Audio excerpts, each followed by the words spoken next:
that a thread is wound around the two discs on either sides. The pulley and two discs have same mass and radius. Now this pulley and two discs have same mass, m मान लेते हैं, radius भी same है, and there is no slipping at pulley and no friction at the hinge point. ये जो support hinge है वहाँ पर there is no friction. Find out the acceleration of the two discs and the angular acceleration of the pulley. We have to find the acceleration of the two discs. What is acceleration of the two discs and angular acceleration of the pulley? तो देखिए इस problem में ये बिल्कुल ही identical है. ये देखिए दोनों मास आइडेंटिकल है, ये दोनों मास m है, आइडेंटिकल है. तो इसलिए सिमेट्री से हम ये कर सकते हैं कि सारा सिचुएशन एक जैसा है. तो जो टेंशन ये क्रिएट करेगा वही टेंशन ये भी क्रिएट करेगा, जो टेंशन ये क्रिएट करेगा वो टेंशन यही क्रिएट करेगा. तो therefore tension of around both side of string will be same. और जब ये सेम होगा तो टेंशन सेम होने से क्या हो जाएगा, जो टॉर्क ऑफ द पुली कितना हो जाएगा, TR. Now the torque on the pulley will be equal to TR minus TR which is equal to 0.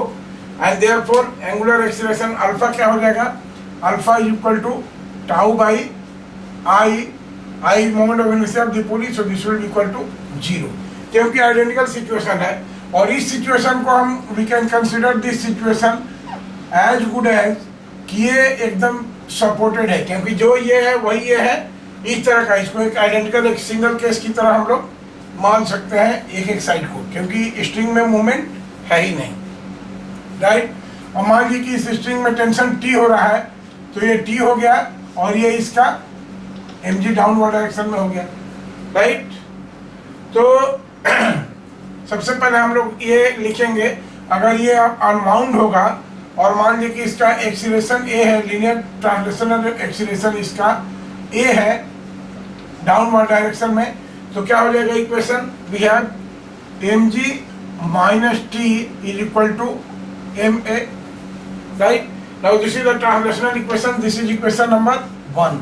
And second equation for rotation की जब हम बात करेंगे तो कितना हो जाएगा, t into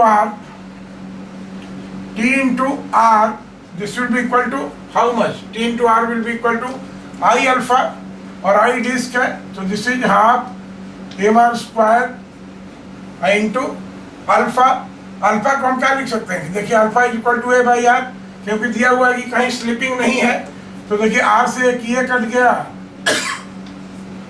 और इस r से ये कट गया, तो we have t is equal to half ma, t is equal to half ma. Therefore यहाँ पर अगर हम वैल्यू लिखते हैं इक्वेशन 1 में, so we have mg minus half ma is equal to ma.